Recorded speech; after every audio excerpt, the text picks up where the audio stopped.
जय माँ सर्वमंगला।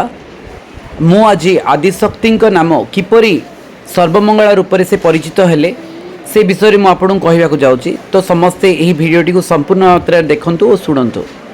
त्रेतया जुगर कथा से समय रावण महादेव को तपस्या करुला। महादेव तपस्या पर महादेव को से लंका नगर को निमंत्रण करता लंका रही पूजा करने।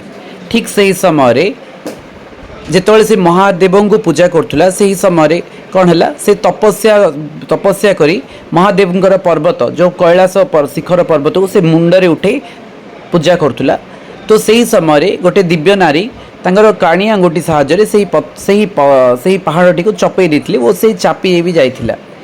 तो सही समय से महादेव को पचारला भगवान मु तो नवग्रह अष्टदेवपाल समस्त को बंधन करछि मु समस्त को युद्ध रे जय भी होइछि किंतु एही नारी किए। तो सही समय महादेव कहते यही दिव्य नारी होचंदी मोर शक्ति मो जोगमाया जहाँ बिना शिव मध्य सब। यही शक्ति स्वरूपिणी नारी होचंदी आदिशक्ति माँ पार्वती से मोर अर्धांगिनी बोली कहते। तो सही समय रावण माँ को निमंत्रण करथिला माँ आपण महादेव सह आपण मध्य मो लंकापुर को आसतु वो मो लंकापुर रही मोर पूजा वो मोर नगरवासी पूजा स्वीकार करंतु मो नगर मंगल मनासी आपण सर्वमंगला रूप से मो स्थान मोर नगर रे आपण पूजा पाइबे। एहीपरि बहुत समय धरी से पूजा करथिला। तो ता पूजा रे माँ संतुष्ट होइतिले किंतु माँ कहितिले पछ मु तो पूजा रे संतुष्ट मु तो सहित आसीबी किंतु मु लंकापुरी रे स्थित हेबी नाही मु रहिबी नाही मु गोटे बटवृक्ष मूले रहिबी मु सेठी रहिबी तोर पूजा स्वीकार करिबी किंतु जो दिन सही तो साम्राज्य रे दुर्नीति हेबो नारी निर्यातन हेबो सही समय मु सही स्थान को परित्याग करके मोर अष्टाभिशक्ति सह मु पुणी कैलाश प्रत्यागमन करिबी।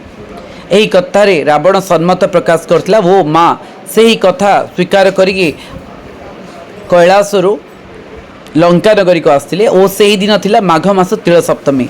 वो माँ आदिशक्ति जगज्जननी शिवंक अर्धांगिनी माहेश्वरी पार्वती को प्रथम करी रावण सर्वमंगला रूप पूजा करथिला। से बटवृक्ष मूल रही पूजा पाई आसुरे श्रीलंका रे। परवर्ती समय लंकार पतन पर बौद्ध अवतार से तारा रूपे परिचित हेले। तापरे से जगन्नाथों सह लीला खेला करने दधिबावन नामक एक साधव को स्वप्ना दे से श्रीलंका ओडिशा को प्रत्यागमन करथिले जगन्नाथंकर लीला रे सामिल होगापी। यही प्रकार भाव माँ सर्वमंगला नाम प्रचार है से लोकजननी रूपे परिचित हेले। घरे घरे माँकर पूजा अर्चना हेबाकु लागिला। रावण परे राम पुनर्बार प्रतिष्ठा करते जो सीताहरण करते से समय रावण से सीताहरण करते से समय माँ से पत्थर मूर्ति को प्रत्यागमन करी निजे कैलाश को चली जाइथिले। परवर्ती मुहूर्त में रावण वध पर पुनर्बार से ही मूर्ति को पूजा कराइथिला। तापरे से ही स्थान रे मूर्ति पड़ी जहाँ कि दधिबावन बौद्ध अवतार रे मध्य बौद्ध धर्म प्रचार फल गौतम बुद्ध से ही मूर्ति को तारा रूपे पूजा करते। ता परवर्ती मुहूर्त में पुणी माँ मंगला रूप से काकटपुर रे वर्तमान अवस्थान करुँच और से स्थान रे आज अधिष्ठात्री देवी हो पूजा पाई आसुँच। यह आम गुणपुर नगर पूजा। गुणपुर सहर में मध्य माँ सर्वमंगला गोटे मंदिर अच्छी। यही मंदिर मध्य गोटे बटवृक्ष मूल ही निर्मित होइछि और माँ कर एठी आविर्भाव मध्य माघ मास तिल सप्तमी दिन भी होइथिला।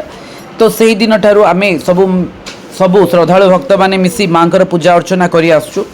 माँ कर नाम जेपरी माँ कर काम मध्य सेपरी जो माने एही पीठ को आसुछंती से माने खाली हाथ रे फेरु नाहंती। माँ सर्वमंगला जे कि समस्त अमंगल रु मंगलत्व प्रदान करती जे समस्त खराब अशुभत्व को शुभत्व रे प्रकाश करती से होचनी जगज्जननी आदिशक्ति माँ संकटतारिणी सर्वमंगला। एठारे आज आमर कलश चलती। तो आपण मैंने स्थान को आसनु माँ का दर्शन करंतु।